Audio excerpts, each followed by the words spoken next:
Hello, আসসালামু আলাইকুম। আমি রেশমা রতনাজি থেকে আমি একটা খুব সুন্দর একটা শাড়ি দেখাবো, যেটা মাস্টার্ড কালারের একটা শাড়ি, স্টোনের শাড়ি। শাড়িটা কিন্তু একটু ওয়েট, আগেই বলে নিলাম।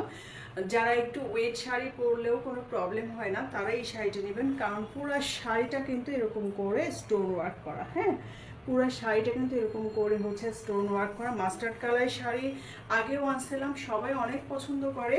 তো শাড়িটা কিন্তু কাজটা যে কি যে সুন্দর, হ্যাঁ, কি যে সুন্দর এই কাজটা দেখেন, অনেক সুন্দর করে স্টোন ওয়ার্ক করা, জরি সুতার কাজ করা, এমব্রয়ডারি করা। হ্যাঁ, পুরা শাড়িটা আমি যখন খুলে দেখাবো, শাড়িটার সাথে কিন্তু আপনারা ব্লাউজ পিস পাবেন। আমি ব্লাউজ পিসটা প্রথমে দেখাইনি। ব্লাউজ পিসটা কিন্তু শাড়িটা কিন্তু রেডি আছে স্টকে, কারো লাগলে ইনবক্স করে দিয়েন। তো এই শাড়িটা দেখেন, শাড়িটা এই শাড়িটা, যেটা কিন্তু এটা স্লিভে পড়বে কাজটা।